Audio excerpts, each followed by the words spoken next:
अस्सलाम वालेकुम व्यूअर्स, हनीफ राजा हाजिर है राजा ऑनलाइन के एक और नए एपिसोड के साथ। और पहला हमारा जो सेगमेंट है वो है तू तू मैं में। तू तू मैं में आपको पता है कि हम माशरे के किसी एक कैरेक्टर से आपकी मुलाकात करवाते हैं। अब देखिए, इंटरटेनमेंट के लिए दुनिया तरसी हुई है, क्योंकि पीछे कोविड की वजह से लॉकडाउन इतना हुआ, लॉकडाउन की वजह से लोग घरों में महसूर हो गए, जब घरों में कैद हो गए तो बोरियत बहुत हुई। अब जब ये लॉकडाउन ख़त्म हुआ तो वो चाहते हैं कि उनको इंटरटेनमेंट मिले, लेकिन कुछ लोग ऐसे भी हैं जो अब मौजूदा इंटरटेनमेंट से मुतमईन नहीं है और खुश नहीं है। उनमें एक साहब और मौजूद हैं, मैंने उनसे कई दफ़ा उनका नाम भी पूछने की कोशिश की, लेकिन वो इतने नाराज़ लगते हैं कि वो अपना नाम भी नहीं बता रहे। बस वो कह रहे हैं मैं एक इंटरटेनमेंट का डसा हुआ इंसान हूँ। आप समझ गए, डसा हुआ, सांप डसता है ना, तो ये कहते हैं कि इंटरटेनमेंट ने तो मुझे डस लिया। मैं बरसों से तलाश कर रहा हूँ अच्छी इंटरटेनमेंट की, मुझे मिल जाए, लेकिन मुझे मिल नहीं रही। पहले उनसे मुलाकात करते हैं, इंटरटेनमेंट के डसे हुए हमारे साथ मौजूद हैं। अस्सलाम वालेकुम भाई मियाँ। वालेकुम अस्सलाम। आपको खुशामदीद कहते हैं अपने शो में। हैं, ये आपने इतने सारे चश्मे क्यों लगा रखे हैं? ये चश्मे मुख्तलिफ चीज़ों के हैं। मैंने बताया ना आपको कि मैं इंटरटेनमेंट का डसा हुआ हूँ। ये जो पहला चश्मा है इतना रंगीन, ये है फिल्म का चश्मा। ये दूसरा चश्मा जो है ये है टीवी का चश्मा। और ये जो तीसरा चश्मा है, इसके बाद मुझे कुछ नज़र नहीं आएगा इसलिए वापस लगा रहा हूँ, ये है स्टेज ड्रामे देखने का चश्मा।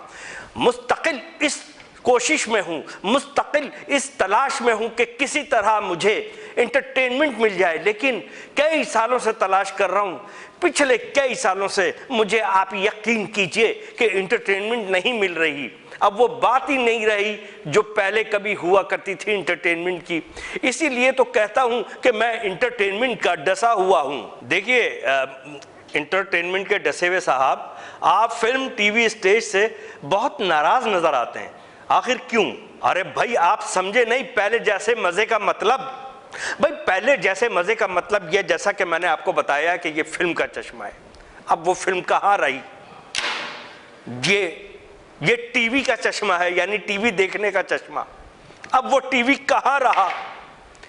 ये मैंने स्क्रीन देख देख के टीवी का, फिल्म का, स्टेज ड्रामों की लाइटें देख देख के मैंने अपनी आंखें गंवा दी, लेकिन अब मुझे वो पहले वाला मजा ही नहीं आ रहा है। क्या खूबसूरत चीजें हुआ करती थी पहले, अब तो कुछ समझ में ही नहीं आ रहा है, बस दिल जले जा रहा है। देखिए, इंटरटेनमेंट के डसे हुए साहब, ये तो हर जनरेशन कहती है। वो कहती है भाई वो पहली वाली बात नहीं है, जो पहले मजा आता था ना, पहले जमाने वाली बात नहीं है। तो ये तो हर जनरेशन कहती है। आप ये बताइए कि आपको क्या फ़र्क नज़र आता है 25 साल पहले की इंटरटेनमेंट में और आज की इंटरटेनमेंट में? भाई आप कमाल की बात कर रहे हैं कि पहले वाली इंटरटेनमेंट में और अब वाली इंटरटेनमेंट में क्या फ़र्क है। या मेरे खुदा, मैं क्या जवाब दूं आपको, किस तरह का जवाब दूं? चलिए मैं आपको बताता हूं कि पिछले 25 सालों में क्या फ़र्क आया। बल्कि ये कीजिए जनाब, ये कहिए कि क्या तबाही आई। पहले टीवी आता था बड़ी शरीफाना अंदाज का, क्या खूबसूरत। और उससे भी पीछे अगर जाएंगे आप तो शाम को 5 बजे टीवी शुरू होता था, यानी सरकारी टेलीविज़न, और रात को 11 बजे ख़त्म हो जाता था। फिर लोग कहते थे कि भाई 11 बजे के बाद तो मक्खियाँ आ रही हैं। इस तरह होता था, एक टाइम टेबल था। अब तो बेमुहार बेलगाम हो गया है। आप टीवी का स्क्रीन खोलें, जब खोलें उसमें कुछ ना कुछ आ रहा होता है, और ऐसा आ रहा होता है कि टीवी को ऑन करते ही आप डरते हैं और वापस बंद कर देते हैं। कोई ना कोई ऐसी ब्रेकिंग न्यूज़ आ रही होती है, कोई ना कोई ऐसी चीज़ आ रही होती है। पहले हर चीज़ एक सेगमेंट के तहत चल रही होती थी, पूरी फैमिली मिल के देखती थी, बच्चे भी बैठ के देखते थे, बुजुर्ग भी बैठ के देखते थे। अब तो टीवी पर चीजें ऐसी आती हैं कि बच्चे अपने बुजुर्गों को कहते हैं कि आप लोग अंदर चले जाइए, आपके देखने की नहीं है। फिर बुजुर्ग अंदर जाके देखते हैं अपने टीवी पे। तो कितना फर्क आ गया है। अब देखिए ना, उसके बाद जमाना आ गया केबल का, और केबल पे 100 से ज्यादा चैनल। उफ मेरे खुदा, मैं कहाँ जाऊं। जब 100 से ज्यादा चैनल होंगे तो काम पर जाने की, बिजनेस करने की, दुकान खोलने की, ऑफिस जाने की और अच्छी सोच सोचने की किसको मोहलत और वक्त मिलेगा? मुझे बताइए आप। ये फर्क आ गया है। और इस तरह का बहुत क्या क्या मैं आपको बताऊं जनाब, बड़ा फर्क आ गया है। फिर एक दौर आया इंडियन मीडिया का, और इतने इंडियन चैनल्स आ गए कि अल्लाह की पनाह, अल्लाह की पनाह। और उनके ड्रामों के नाम भी अजीब, कोई है, अजीब व गरीब नाम। भाई हमें एक बाथरूम में जाना था, हमने दरवाजा खोला, बाहर लिखा था कोई है, हम बाहर निकल आए। बाद में पता चला ये तो टीवी सीरियल का, यानी इंडियन टीवी सीरियल का नाम है। एक नाम और था, सास भी कभी बहू थी। अल्लाह की पनाह, किस किस्म के मौजूआत होते थे। तौबा तौबा, कैसे मौजूआत लेकर आ गए ये लोग। अब क्या कह सकते हैं, किन किन बातों को कहिएगा, किन किन बातों को रोइएगा। स्टेज ड्रामा, अब स्टेज ड्रामा रहा नहीं, अब तो वहां पर सिर्फ डांस ड्रामा रह गया है। अव्वल तो कराची में होता कम है, होता है तो सिर्फ डांस होता है। तो अब बताइए कि मुझे एंटरटेनमेंट कहां से मिलेगी। घर में परेशान, घर से परेशानी से निकलता हूं, कहीं एंटरटेनमेंट ढूंढता हूं, नहीं मिलती। इसीलिए हूं मैं एंटरटेनमेंट का डसा हुआ। फिल्मों के बारे में क्या ख्याल है, पहले की फिल्में कैसी होती थी? आपका सवाल बहुत उम्दा है, लेकिन आपके मुंह पे अच्छा नहीं लग रहा, माफ कीजिएगा, मुझे सच बोलने की आदत है। आपने फिल्मों के बारे में पूछा है तो एक मिनट रुक जाइए, मैं फिल्मों के बारे में जवाब देने के लिए फिल्मी चश्मा लगा लूं। ये चश्मा लगा के मैंने कई फिल्में देखी। आपको लग रहा होगा ये कोई 3D देखने का चश्मा है, ऐसा नहीं है। ये मैं घर में लगा के बैठता हूं, इसमें मेरी आंखें नजर नहीं आती, बेगम बोलती रहती हैं, वो समझती हैं मैं सुन रहा हूं, लेकिन मैं चश्मे के अंदर सो रहा होता हूं। बात कर रहे थे आप फिल्म की, क्या जमाना था। मोहम्मद अली साहब मुन्ने इतनी जोर से चीखते थे कि मुन्ना उठ के बैठ जाया करता था।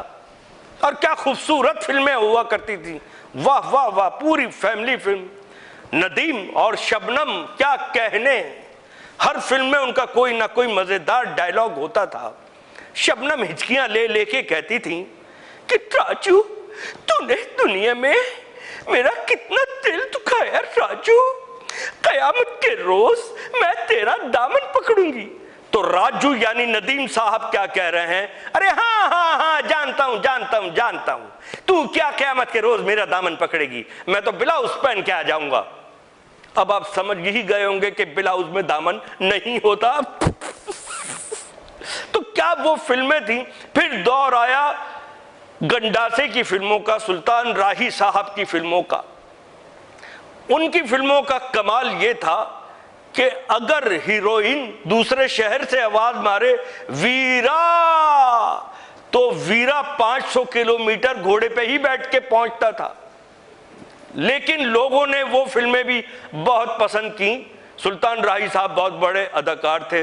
उसके बाद पंजाबी फिल्मों में जवाल कब शुरू हुआ, तौबा हद ही कर दी उन्होंने। यानी विलन गोली चला रहा है तो हीरो गंडासे से गोली रोक रहा है, गोली दो टुकड़े होके इधर उधर निकल गई, अल्लाह की पनाह। वहां से ये जवाल शुरू हुआ है। तो वो फिल्में आहिस्ता आहिस्ता जवाल पजीर होती ही चली गई और हमने भी देखनी ही छोड़ दी। फिर हमने डबल प्रोग्राम देखना शुरू कर दिए। और वो जो आज की नौजवान नस्ल फिल्में बना रही है, उसके बारे में क्या कहते हैं आप? भाई आज की नौजवान नस्ल जो अब फिल्में बना रही है, अच्छा काम कर रही है, लेकिन बात यह है कि जब आज की फिल्मों का दौर शुरू हुआ और एक टेम्पो समझते हैं ना आप, जब टेम्पो बनना शुरू हुआ तो कम वक्त ये कोविड आ गया, ये कोरोना आ गया, उसके बाद सिनेमा हॉल बंद हो गए। अब दोबारा से चलेंगे तो हमारी तो नेक ख्वाहिशात उनके साथ हैं कि अच्छी फिल्में बननी चाहिए, अच्छा काम आना चाहिए। बस हमारी ज़िंदगी तो इंटरटेनमेंट तलाश करते करते गुजर गई। घर जाओ तो बेगम नज़र आती हैं, बाहर जाओ तो अच्छी फिल्म नज़र नहीं आती। या खुदाया हम कहाँ जाएं। बस यह है हमारी ज़िंदगी की मुख्तसर कहानी। चलिए, इंटरटेनमेंट के डसे हुए साहब, ये तो आपके अपने ख्यालात थे, जरूरी नहीं है कि मैं आपके ख्यालात से मुत्तफिक भी हो जाऊं।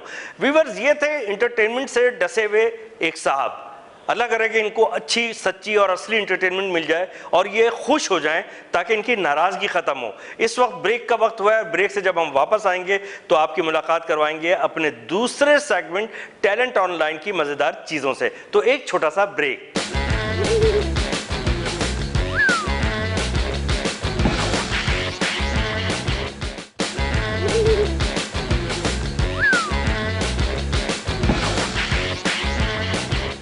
Welcome back viewers. और राजा ऑनलाइन में अब वक्त हुआ है हमारे सेगमेंट टैलेंट ऑनलाइन का। टैलेंट ऑनलाइन में आपको पता है कि आप लोग हमें मज़े मज़े की वीडियोस भेजते हैं, अपने टिकटॉक भेजते हैं, अपनी कॉमेडी भेजते हैं, अपना डांस भेजते हैं, अपना गाना भेजते हैं और वो हम आपको दिखाते हैं। और आपने भेजना कहा है वो आपको स्क्रीन के नीचे हमारे नंबर्स नज़र आ रहे हैं, उन नंबर्स पर आपने ये सब चीज़ें भेजनी है।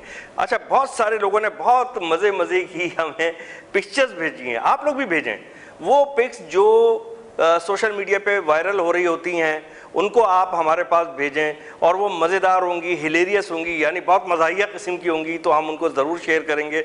मैं तो यहाँ से कमेंट करूँगा ही, लेकिन आप लोग भी कमेंट करते रहिए और जिसका कमेंट अच्छा होगा तो वो मेरे साथ यहाँ पर इस सेगमेंट में को होस्ट होगा, यानी टैलेंट ऑनलाइन में वो मेरे साथ को होस्ट होगा। एक दफ़ा फिर आपको बता रहा हूँ, स्क्रीन पर आपको नंबर नीचे लिखे हुए नज़र आ रहे हैं, इन नंबर पे आप हमें ये तमाम चीज़ें भेज सकते हैं, बहुत ज़्यादा लंबी ना हो और शाइस्तगी को मद्देनज़र रखते हुए हों। अच्छा, सबसे पहली आपको स्क्रीन पर नज़र आ रही होगी एक पिक्चर जिसमें गधा गाड़ी पे एक गाड़ी रखी हुई है और उसके ऊपर दो बंदे और बैठे हैं। अब आप समझ ही गए होंगे कि पेट्रोल पूरी दुनिया में जितना महंगा हो गया है, पाकिस्तान में भी महंगा हुआ है, तो जब पेट्रोल की इतनी महंगाई, इतनी ज़्यादा कीमतें बढ़ गई हैं तो हर आदमी इतनी अफोर्ड नहीं कर सकता। अब जिसने गाड़ी ली है तो वो करे क्या? तो अब वो गाड़ी जो है वो गधा गाड़ी पे रख के बेचारा पेट्रोल का रोना रो रहा है और क्या करेगा। अब वो गधा भी परेशान है कि यार असल गधा मैं हूँ या ये हैं जिन्होंने गधा गाड़ी पे एक मॉडर्न ज़माने की गाड़ी रखी हुई है। आप क्या कमेंट करते हैं, इसका हमें इंतज़ार रहेगा, ये मुझे ज़रूर बताइएगा। अच्छा जी, दूसरा एक मीम है, बहुत मज़े का जोक है। आप लोग भी गमज़दा हो जाते होंगे, जैसे पेट्रोल महंगा हो गया तो सब गमज़दा हैं, आप भी हो गए होंगे। तो किसी ने लिखा है जी, गम मिटाने का सबसे आसान तरीका, पेंसिल से गम लिखकर रबड़ से मिटा दो। ये भी अच्छा तरीका है भाई। इस तरह तो आप बहुत सारी चीज़ें हासिल भी कर सकते हैं और मिटा भी सकते हैं। चलिए आगे बढ़ते हैं और आगे हमें नज़र आ रहे हैं एक और मीम है, बहुत अच्छा, बड़ा बेहतरीन तरीका किसी ने बताया, स्क्रीन पर भी आपको लिखा हुआ नज़र आ रहा होगा, पैसे डबल करने का तरीका, शीशे के सामने रख दो। ये भी अच्छा है, मज़े का। अच्छा जी, भूलने वाली भूल ही जाती है चाहे आपने जितना मर्जी लोड करवाया हो। आए हाय, किसी ने अपनी महबूबा पे तंज किया है कि भूलने वाली भूल ही जाती है चाहे आपने कितना ही लोड करवाया हो। अब लोड पर वो लोड तो था मोबाइल पे जो आप वो लोड करवाते हैं ना, बैलेंस। अब जो पिक्चर आपको नज़र आ रही है स्क्रीन पर, उसमें आप देखेंगे कि एक मोटरसाइकिल पर पीछे कोई एक दो पता नहीं कितनी होंगी, 1 2 3 4 5 6 7 8 9 1 दर्जन कुर्सियां तो रखी हुई है सीट पर और उस पर एक साहब सबसे ऊपर बैठे हैं। ये मज़े की पिक्चर्स ये बताती हैं कि इंसान क्या कुछ सोचता है और उसको अमली जामा भी पहना लेता है। तो इसके लिए मैं क्या बोलूँ, आपको पता है कि दुनिया में जो झगड़ा है वो जर ज़मीन के बाद कुर्सी का झगड़ा है। तो इन्होंने इतनी सारी कुर्सियां रखी हुई हैं, या तो किसी का झगड़ा निपटा के आ रहे हैं या किसी को लड़वाने के लिए या झगड़ा पैदा करने के लिए इतनी कुर्सियां लेके जा रहे हैं, या हो सकता है भाई ये डेकोरेशन वाला हो। लेकिन पैसे खूब बचाए इन्होंने, बड़ी गाड़ी के बजाय एक छोटी सी मोटरसाइकिल पर इन्होंने इतनी सारी कुर्सियां लोड कर दी। अच्छा जी, आगे एक और मीम है और आपको स्क्रीन पर भी नज़र आ रहा होगा, वो आप पढ़ें। छोटे छोटे अल्फाज इंसान को हमेशा के लिए ग़ुलाम बना देते हैं, जैसे कबूल है, कबूल है, कबूल है। आए हाय, दुखी कर दिया आपने सबको भाई। ओहो, ये देखिए जनाब, ये हो ना अपने पाकिस्तान की हुए पिक्चर है और ये अब रेलगाड़ी के इंजन को 10-12 लोग मिलके धक्का लगा रहे हैं। बस खराब हो जाती है, कोच खराब हो जाती है, गाड़ी खराब हो जाती है, उसको धक्का लगाते हुए तो आपने देखा होगा, सुना होगा, लेकिन आपने कभी रेलगाड़ी को धक्का लगाते हुए ना देखा होगा, ना सुना होगा। ये मैं भी पहली दफ़ा देख रहा हूँ। आप इस पे कोई कमेंट कीजिएगा। इस पे तो मैं सिर्फ एक गाना ही गा सकता हूँ, गाड़ी को चलाना बाबू, बल्कि ये कह सकते हैं गाड़ी को धक्का लगाना बाबू, ज़रा हल्के हल्के हल्के, कहीं दिल का जाम न छलके। अच्छा जी, और उसके बाद एक और बहुत खूबसूरत सी मोटरसाइकिल आपको नज़र आ रही है, जैसे बकरा ईद पर बकरे और गाय, ऊँट वगैरह सजे हुए नज़र आते हैं ना, कुर्बानी के जानवर। इस तरह इन्होंने इस बाइक को सजाया हुआ है। हाँ जी, वाह वाह वाह वाह, क्या इन्होंने इसमें सजावट की चीज़ें पैदा की हैं। तो ये मज़े मज़े की चीज़ें हैं। ये इस तरह की तस्वीरें आप देखिए, और दुल्हन बना रखा है, दुल्हन मोटरसाइकिल, ठीक है ना। आपने और दूसरे ब्रांड की मोटरसाइकिलों का नाम तो सुना होगा, ये है दुल्हन मोटरसाइकिल। तो आप भी हमें इस तरह की चीज़ें भेजिए। आपने कहाँ भेजनी है, आपको स्क्रीन पर नीचे नंबर नज़र आ रहा है, और उस नंबर पे आपने हमें ये वीडियोस अपनी ये जो मज़ेदार मज़ाहिया सी पिक्चर्स हैं ये भेजनी है। जी व्यूअर्स, टैलेंट ऑनलाइन में आज आपने बहुत मज़े की चीज़ें देखी हैं, तो आप लोग भी हमें अपनी मज़े की चीज़ें, यानी आपका कोई भी टैलेंट हो, आप गा सकते हैं, डांस कर सकते हैं, आप कोई जोक सुना सकते हैं, आप कोई मिमिक्री कर सकते हैं, किसी की नकल, किसी की आवाज़ बना सकते हैं, वो सब अपने मोबाइल फ़ोन के कैमरे में रिकॉर्ड करके हमें 1 से 1.5 मिनट की ड्यूरेशन का वो क्लिप भेजिए। हम आपको इस स्क्रीन पर दिखाएंगे अपने टीवी की, और आप वैसे ही पूरी दुनिया में मशहूर हो जाएंगे। तो जल्दी कीजिए। और आपने कहाँ भेजना है मैं कई दफ़ा बता चुका हूँ, एक दफ़ा फिर बताऊँगा कि नीचे स्क्रीन पर हमारे नंबर्स नज़र आ रहे हैं, इन नंबर्स पर आपने हमको ये तमाम चीज़ें भेजनी है। तो इस वक्त हुआ एक ब्रेक का, और जब हम ब्रेक से वापस आएंगे तो हमारा सेगमेंट होगा सेलिब्रिटी ऑनलाइन। तो एक छोटा सा ब्रेक।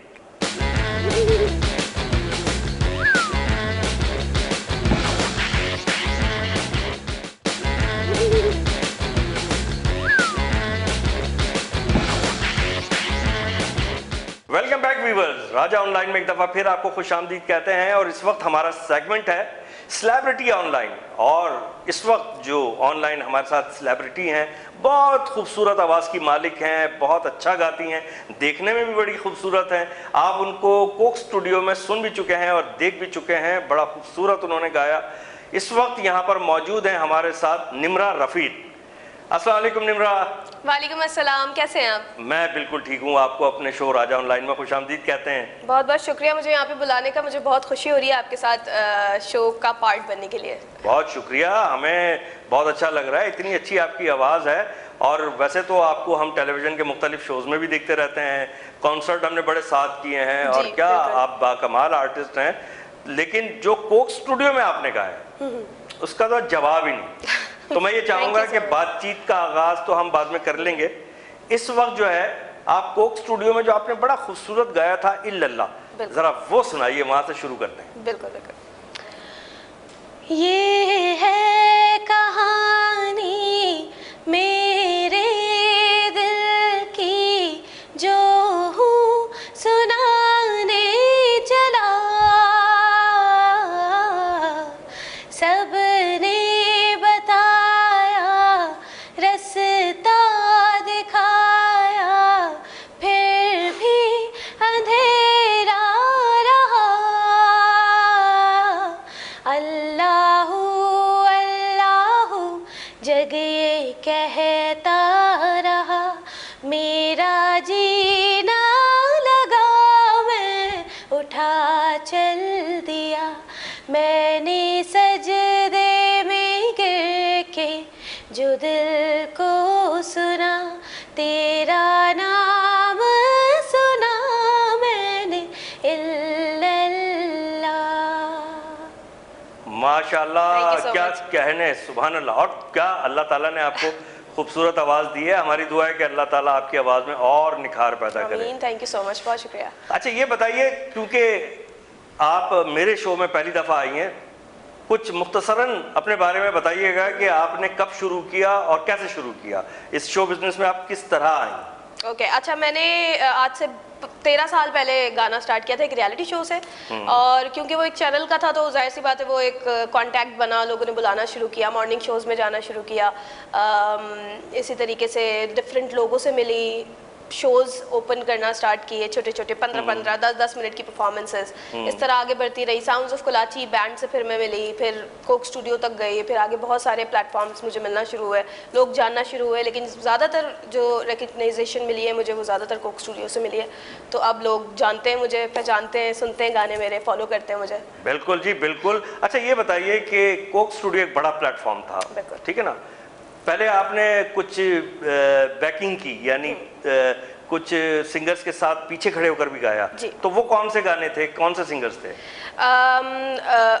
आबदा जी, उसमें आबदा परवीन जी थी उसके अंदर, उसमें नसीबुलाल जी थी, राहत फ़तेह अली ख़ान साहब हैं उसमें, अली सेठी, कुरुतलैन बलोच, मीशा शफ़ी, शुजा हैदर, शानी अरशद, फ़ाखिर महमूद, अली नूर, अली हमजा, बहुत सारे नाम हैं। तो अहमद जानज़ेब। इतनी अच्छी आवाज़ इतनी दिनों तक क्यों बैकिंग करती रही? वो तो फौरन सोलो गाना आना चाहिए था आपका।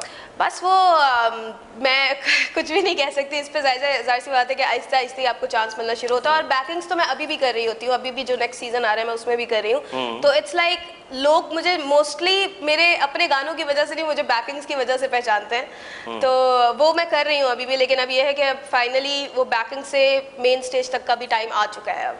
अच्छा, कोक स्टूडियो में आपका दूसरा सोलो गाना भी था? जी बिल्कुल। क्या बोलते हैं उसके? बोगियम जागुरिपुक, ये एक हुंज़ई गाना है बेसिकली। अच्छा, और क्या, पहले तो तर्जुमा बता देना ताकि सुनने में मजा आए। बोगियम बेसिकली इस गाने का मतलब ये है, बोगियम जागुरिपुक का मतलब ये है कि एक लड़का है जो उदास है और वो अपनी जो भी महबूबा है उससे ये शिकायत कर रहा है कि तुमने मुझे छोड़ दिया है, तुम एक शाख, मतलब एक इतनी बारीक शाख हो जो टूट चुकी है बेसिकली। तो इट्स अ सैड सॉन्ग, मगर जिंदा फिर भी है वो। जी बिल्कुल ऐसे। अच्छा। ठीक है, तो चलिए गाना सुनाइए, बहुत अच्छा गाएंगी आप, मुझे उम्मीद है। बोगियम जागुरिपुक तो होने में मेरी कोयले, बोगियम जागुरिपुक तो होने में मेरी कोयले, लठाक नुमन नयकल शलिमी मेरी कोयले, लठाक नुमन नयकल शलिमी मेरी कोयले। मैं फूल हूँ तेरे सिवा, खुशबू के बिना क्या दिल कहे, धड़के बिना लहू के बिना दो किनारे आपस में मिल रहे, दूर रह के भी तेरा ही दिल रहे, गम तेरा सहते सहते बहते बहते नैना मेरे, तुझको ही अपना कहते रहते बहते नैना मेरे, नैना मेरे। वाह, जबरदस्त। वो जो मैंने कहा था ना कि आप बहुत अच्छा गाएंगी, बगैर ऑर्केस्ट्रा, बगैर किसी बैंड बैकअप के, सपोर्ट के, आपकी ओरिजिनल आवाज है माशाल्लाह। बहुत शुक्रिया, थैंक यू। आपको किसी किस्म के टोनर की, ट्यूनर की, किसी चीज की जरूरत नहीं है आपको। Thank you so much, means a lot. हाँ, ये अल्लाह पाक ने आप पे इतना करम किया है, क्योंकि लोग जब उनको वैसे सुनते हैं ना स्टूडियो के बगैर, मतलब रिकॉर्डिंग स्टूडियो के बगैर, तो वो तो पता चलता है कि यार ये तो बहुत बेसुरा आदमी है, इसको तो बड़ा संभाल के क्राफ्टिंग करके इसको पेश किया जाता है। अच्छा, मेरा तो बिल्कुल उल्टा हिसाब है कि मैं लाइव बेहतर गा लूंगी, मैं रिकॉर्डिंग में बहुत बुरा गाती हूँ। नहीं, आप रिकॉर्डिंग में भी बहुत अच्छा गाती हैं। आप बेसिकली सिंपल हैं, आप अपनी कोई ऐसी खामी भी डिस्कस कर लेती हैं, ये आपकी सिंपलिसिटी है, लेकिन आप इंशाल्लाह और तरक्की करेंगी। अच्छा, आपकी अपनी इंस्पिरेशन किससे है निम्रा रफ़ीक? मुझे पाकिस्तानी सिंगर्स में सबसे ज़्यादा मैडम नूरजहां और नाज़िया हसन बहुत पसंद है। और मैडम नूरजहां के तो मैं गाने मोस्टली गा भी रही होती हूँ। तो अगर आप सुनाइए ना। बिल्कुल, मैं भी यही कहने लगी थी कि उनकी एक गज़ल है मैडम नूरजहां की, मुझसे पहली सी मोहब्बत, तो उसका एक शेर में। बिल्कुल सुनाइए, बल्कि 2 शेर सुनाइए आप। बहुत अच्छा गा रही हैं आप और गाती हैं। मैंने समझा था कि तू है तो दरख्शां है हया, तेरा गम है तो गमे दहर का झगड़ा क्या है, तेरी सूरत से है आलम में बहारों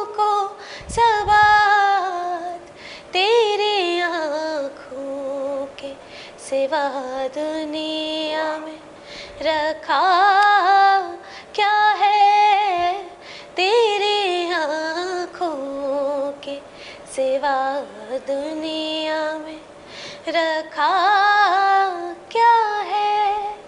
तू जो मिल जाए तो तकदीर निगो हो जाए, यूं ना था मैंने फकत चाहा था यूं हो जाए। हाँ मुझसे पहले से मोहब्बत मेरे महबूब ना मांग, मुझसे पहले सी मोहब्बत मेरे महबूब न मांग। भाई वाह, क्या थैंक कहने। यू, बहुत शुक्रिया। देखिए मैडम नूर जहां का गाना अगर कोई गाता है तो उसका मुकाबला मैडम नूर जहां से नहीं हो रहा होता, वो तो ट्रिब्यूट पेश कर रहा होता है ना, अपनी अकीदत का इजहार कर रहा होता है। तो आपने बहुत खूबसूरत गाया, आपको अल्लाह ने बड़ी खूबसूरत आवाज़ दी और आप उसका हक भी अदा कर रही हैं। तो अच्छा ये बताइए कि फ्यूचर में आपकी क्या प्लानिंग्स हैं, और कोई अब क्योंकि थोड़ा सा वक्त बदल चुका है, पहले ऐसा होता था कि एल्बम वगैरह बहुत चल रहे होते थे, अब क्योंकि हर चीज़ यूट्यूब पर आ गई, फेसबुक पेज पर आ गई, सोशल मीडिया पर आ गई, तो आप सोशल मीडिया के लिए कुछ कर रही हैं या मेन स्ट्रीम मीडिया के लिए? मैं दोनों के लिए कर रही हूँ, क्योंकि मेरी बेसिकली जो मेरी फ़ैन फॉलोइंग है वो मासेस कमर्शियल बहुत ज़्यादा है, क्योंकि मॉर्निंग शोज बहुत किए, कॉन्सर्ट्स बहुत किए। कॉन्सर्ट तो आपने मेरे साथ भी बहुत किए। बिल्कुल बिल्कुल, और मैंने आपकी पसंदीदगी अपनी आंखों से देखी, कानों से सुनी। बिल्कुल। तो अब ये है कि मैं एल्बम बन रहा है मेरा, लेकिन मेरा प्लान उसको एल्बम की तरह रिलीज़ करना नहीं है। एक एक गाना करके मैं हर महीने या हर महीने 2 गाने इस तरीके से रिलीज़ करूँगी। वो गाने सारे इसी तरीके के हैं कि लोग बहुत आराम से याद कर लें, आसानी से याद करें और गाते रहें उसको साथ साथ। बिल्कुल सादा लफ्जों में होना चाहिए, क्योंकि कहते हैं कि मुश्किल गाना बनाना, मुश्किल म्यूजिक बनाना बहुत आसान है। बिल्कुल ऐसे है। आसान और सादा जबान में म्यूजिक या गाना बनाना बहुत मुश्किल है। बिल्कुल ऐसे है। तो यही खूबी होती है। तो हमारी तो बहुत सारी दुआएं हैं निम्रा रफीक आपके लिए कि अल्लाह ताला आपको बहुत ज़्यादा कामयाबियां अता करे, और आपकी तशरीफ आवरी का बहुत बहुत शुक्रिया। लेकिन क्या करें, वक्त के हाथों मजबूर हो जाते हैं, इसलिए रैप अप करते हैं। तो जाते जाते अपने पसंद के किसी भी गाने के 2 शेर सुनाइए और हम आपसे फिर इजाज़त लेंगे। बहुत शुक्रिया के साथ। Thank you so much Hanif Raja sahab, आपने मुझे यहाँ पे बुलाया, बहुत मज़ा आया आपके साथ चिट चैट में। नाज़िया हसन साहिबा का एक गाना मैं आप लोग के साथ गाऊंगी। वाह। दिल की लगी कुछ और भी दिल को दीवाना करे, दिल की लगी कुछ और भी दिल को दीवाना करे। हो मेरी इल्तिजा है, खुदा से दुआ है, 2 दिल जुदा ना करे। हो दिल की लगी कुछ और भी दिल को दीवाना करे। बहुत बहुत शुक्रिया निम्रा रफीक। व्यूअर्स हमारे साथ मौजूद थी बहुत ही खूबसूरत आवाज़ की मालिक, बहुत खूबसूरत शक्ल की मालिक निम्रा रफीक। हमारी दुआएं जितनी ये सादगी के साथ अपना काम कर रही हैं, बड़ी खूबी के साथ अल्लाह इनको बहुत तरक्की दे। और आप तमाम ख़वातीन हज़रात का जिन्होंने राजा ऑनलाइन को इतने प्यार से देखा, हमें मेल्स करते हैं, आप हमें मैसेजेस करते हैं और शो की पसंदीदगी का इजहार करते हैं, तो K21 की पूरी टीम आपका बहुत शुक्रिया अदा करती है, मेरी पूरी टीम, और मैं ख़ुद ज़ाती तौर पे आपका बहुत शुक्रिया अदा करता हूँ। मुझे हनीफ राजा को इजाज़त दीजिए, अगले हफ्ते आपसे फिर मुलाकात होगी, तब तक के लिए अल्लाह हाफ़िज़।